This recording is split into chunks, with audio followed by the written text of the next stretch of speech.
Hetepu and Namaste. This is Kusakma Keperu with a very special broadcast for you. And the subject matter we're going to be talking about today is basically how Egypt or Kemet became the most advanced civilization ever, or ancient civilization ever. And I want to go into this because this is, like I said, a very, very important subject matter. But before I do, I want all those who are watching this broadcast to hit the like button, to subscribe to my channel, and share this video with friends and family members. This is important that we get the truth out. Now, the truth of the matter is that, and I'm going to be exposing this in this broadcast, is that the conspiracy theory arena, conspiracy theorists, or those individuals who are involved in that, in social media, specifically on YouTube and other platforms, blogs, have this hypothesis that the reason that Egypt was so advanced is that because basically that we had these ancient aliens, or these aliens came down and had this discourse with the ancient Egyptians and brought to them a certain type of high technology. And this afforded the Egyptians the opportunity to build the pyramids, the Sphinx, and to map the stars and do all this other type of wondrous stuff. But what I'm proposing to you today is that these individuals, part of the conspiracy theory arena, are not just individuals who are writing books, doing a lecture circuit, and making money, but they are actually part of a disinformation movement that's in part coming from the highest order of our government and other agencies, and specifically think tank agencies, which control the culture and the direction that our civilization is taking. And basically they're fighting for real estate in the mind so that you can be thinking a certain way. And so they basically cut up the mind and say this region is going to be this and that and that, so that's what I mean by the term fighting for real estate of your mind. So what you see happening here is that, they have shrouded this whole thing in mystery. Like, how did the Egyptians do this? They left no record of how they built the pyramids. Did they levitate the rocks? Who were these aliens? Were they Anunnaki who came to visit? And so they postulate all this stuff. And basically what it does is it muddies the water. So if you're trying to do some real legitimate research, you will not be able to understand how the ancient Egyptians, Kemetic people, performed the wonders in engineering and science and religion that they did. And part of this is that the framework has already been set that in today's modern world, we are advanced, and anything that basically from antiquity was primitive and stone-like. So when they find this evidence that the Egyptians were looking at flying instruments or building aircraft that could fly, when they find these things, it didn't become such a shock, because our preconceived notion is that they're so primitive that they can never conceive of flying machines. But nothing could be further from the truth. In fact, they were very advanced in their knowledge, but what they have to do is feed us this disinformation. They have to first set up the framework for us to believe that all civilizations of the past, of yesteryear, were primitive civilizations that didn't know anything and were just ignorant, and set the stage for some outside intervention. Now, there's another part to this when you explain so you understand. The reason that they're giving so much pushback on the idea and the theory that the ancient cultures came up or were advanced and came up with this knowledge on their own, independent of any outside intervention. The primary reason is because they were not primitive, but they were civilizations that were of melanin content, meaning the people there were of darker skin hue. So these Egyptologists, these archaeologists, they go in there and they discover these things, and it shocks them, because they were taught in the major institutions, universities, that people of dark skin complexion have done nothing and contributed nothing to history. So this automatically automatically sets the stage for pushback, and they try to disqualify the contribution of the so-called primitive or melanin-skinned individuals. And Carl Sagan was one of these scholars who, when faced with the evidence that the Dogon, discovered the Ceres star system, he had contributed and said they had to have some type of outside contact because they couldn't have done this because there were no telescopes during that period.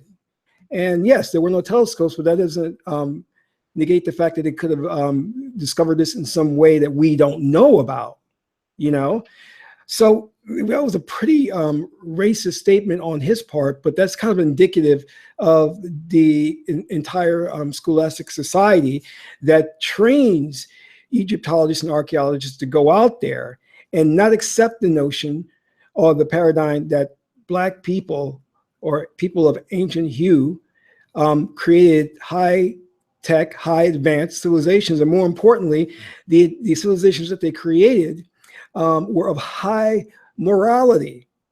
Egypt alone, which had many pharaohs or kings, and went thousands of years, and you could not find the type of corruption you find in today's modern government.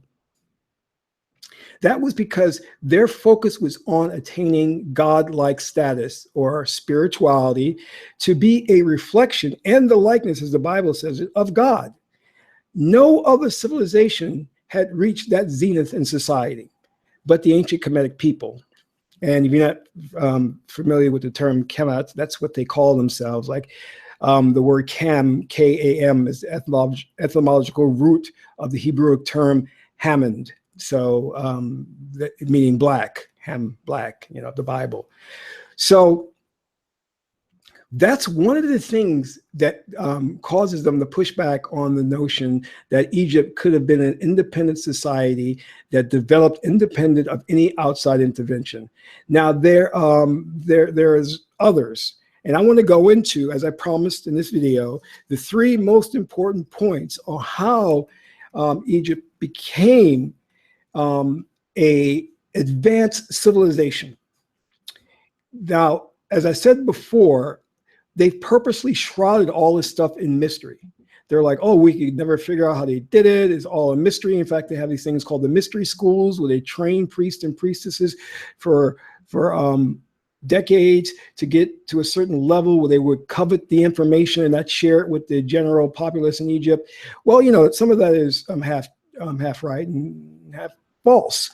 But the bottom line is, this whole thing about mystery and keeping it shrouded in like mystery is their way of controlling the information so that we do not come upon the secret as to how Egypt became such a great nation.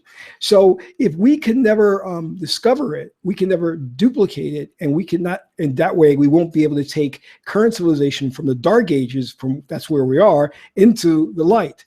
So they have to paint ancient antiquity with, hey, they were primitive, they had stones, they believe that the sun was a god and things of that nature. And when the darkness came, they believed that there were ghosts that would come and take their souls away. So all this dumb propaganda, simply for the fact is, if you did real research, you would discover how these ancient civilizations did what they did. And let me just first go back to kind of lead with this.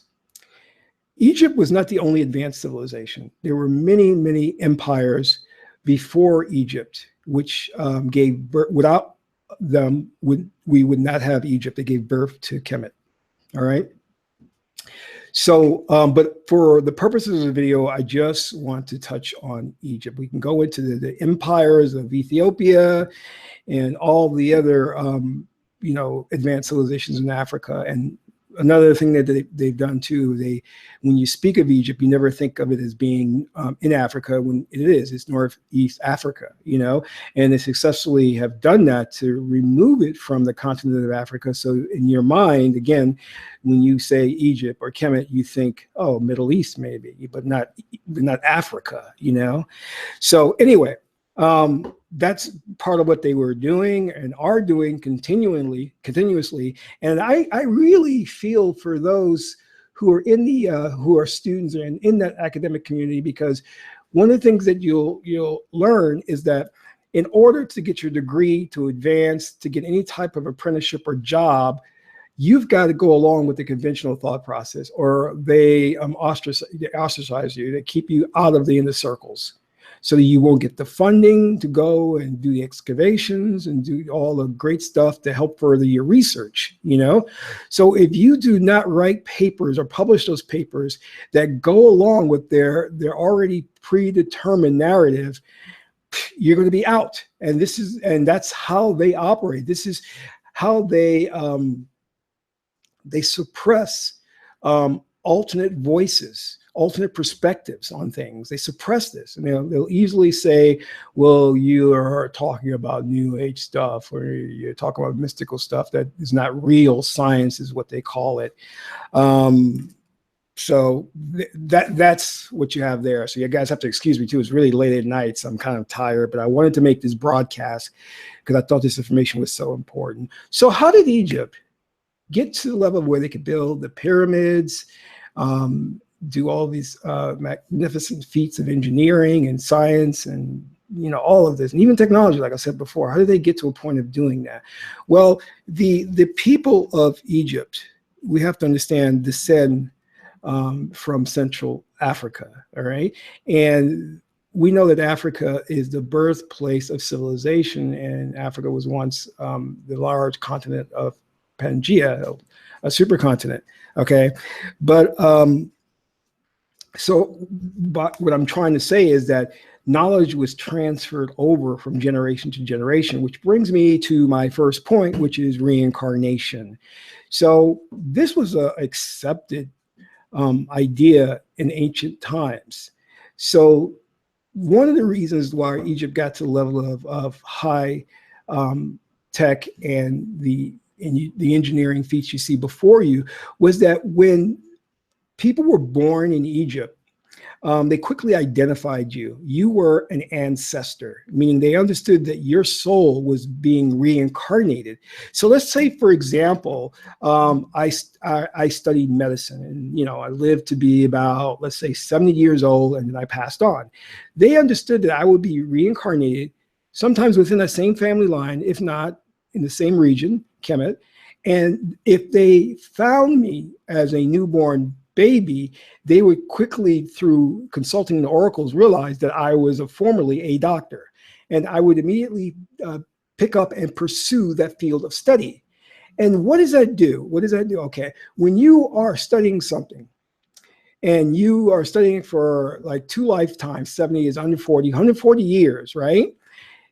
Can you imagine the wisdom and knowledge you gain from 140 years of work in that specific field?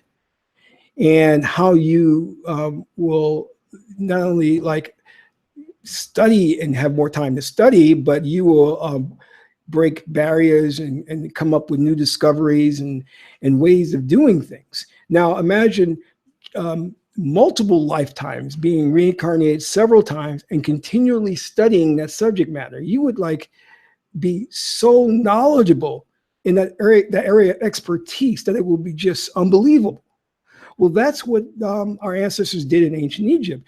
They would study these subjects of, you know, cosmology, astronomy, medicine for you know, like lifetimes after lifetime after lifetime. As soon as they identified a child and found out what he did in the previous life, because, you know, once you start to repeat that and do it, the memories come to you and you build on top of that knowledge. All right. So that was how they were able to build the pyramids and come up with all these fantastic monuments. The next thing we can talk about is number 2, which is understanding the idea of the makeup of your being, personality types. All right. So what we call today as astrology was a high science in ancient Kemet in Egypt. It was the science of understanding what type of person you are and what you excelled at. So, in other words, they could determine by the time I was born, by looking at the astrological chart, that I would be a good, let's say, writer. Okay, and I write scrolls on papyri and things of that nature. I could document the history and all that. And based on that personality type, which comes along with other things, I probably would be a person who's very introverted, quiet, timid, maybe. They could determine what job I would be best at is writing, and then go from there. Now, many people were saying like, well, astronomy is, astrology is not a real science like astronomy and all that other stuff. But that's poppycock. That's again a propaganda campaign to create more disinformation. And the reality is that astrology, which examines profiles, is no different than like the Myers-Briggs type indicators, which is used by corporate America to determine what type of worker are you. Are you like a passive aggressive person? Do you like paperwork? Are you better at communication? Are you better at physical things? And then they have it to where, they can even label it, are you auditory, tactile? They can basically narrow down how you like to perform work. I know I'm very tactile, meaning if I'm going to do something or learn something, I need to learn it from the perspective of touching it and being fully engaged in that thing, And that's, again, what the astrological charts determine is how do you process information? How do you learn, And therefore, when the teacher is presenting information, they present it in a way that adapts to your learning style. And there's no one size fits all like we have in a modern education system, So, and Egypt was big on the personality types. And one of the things they mastered was the art of genii, or what we call geniuses. But genii, I believe is an Arabic term now, which talks about the spirits. And they knew, how today we look at things like your guardian angel, other spirits, but we knew there were spirits that govern your intelligences. And you have multiple intelligences. One spirit governs the left brain and your ability to verbalize thoughts. Another one governs your right brain and your ability to see things from a synthesis perspective. Another deals with your ability to congregate information and bring it together. So by cultivating these genii through mantras, words of power, certain harmonic frequencies, they could create geniuses in ancient Egypt. And they knew that. Or if they saw that you already had an aptitude for something, they would then nurture that and push it further, by having you listen to certain musical tones, or reciting the mantras, and the vibration would kick in at the brain's hemisphere, and then you would excel in that field. Okay, moving on, and this is the third reason how Egypt became an advanced civilization, is through whole brain thinking. We know that the ancient Egyptians used both the right and the left side of the brain. In modern times, we are polarized in left brain thinking. What does that mean? Well, left brain thinking only stands congregative thinking. That means it tends to bring things together based on the externals. It'll say this group of people here are Asian, this group of people here are Black, these group of people here are white. That's the congregative thinking. And I also equate it with concrete thinking, because the left brain doesn't look in terms of, I should say, abstract things. So it'll understand that you have a physical body. The physical body is the vehicle, but it doesn't understand that what is in the vehicle is consciousness, and we all share the same consciousness. And that is a synthesis type of thinking that comes from the right brain, because it ties things together externally based on abstractions. All right. So that's how the ancient Egyptians mastered all of these different fields. And when you were dealing with synthesis thinking, there is no line of demarcation. There's no separation between things. And one of the things the Egyptologists, when they went to Egypt to look and tried to find music and science and medicine, they couldn't find any of those fields in ancient Egypt. And they were perplexed because the reason why, because they were trying to identify something from a left brain perspective, which tends to label and define things, when the Egyptians thought in a more right brain perspective, where everything was one. There was no separation. There was no dividing lines. So you couldn't find a field called history. You couldn't find a field called mathematics. It was all woven together. This is how they saw the world, as an interconnected, interdependent whole. So that is it. That is the secret, the three-part secret as to how Egypt became an advanced civilization.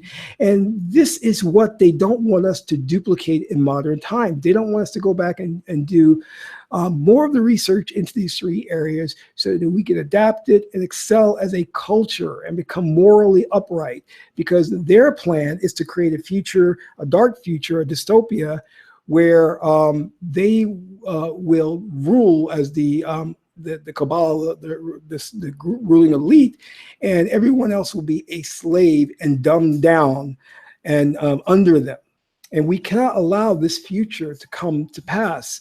We have to start thinking about what our ancient ancestors did, the world that they really wanted to put in place, how that was thwarted and interrupted, and how we can bring that wisdom and knowledge back to present day. And it's going to take you getting rid of your left brain false beliefs, because the left brain is just so keen on not seeing metaphysical things.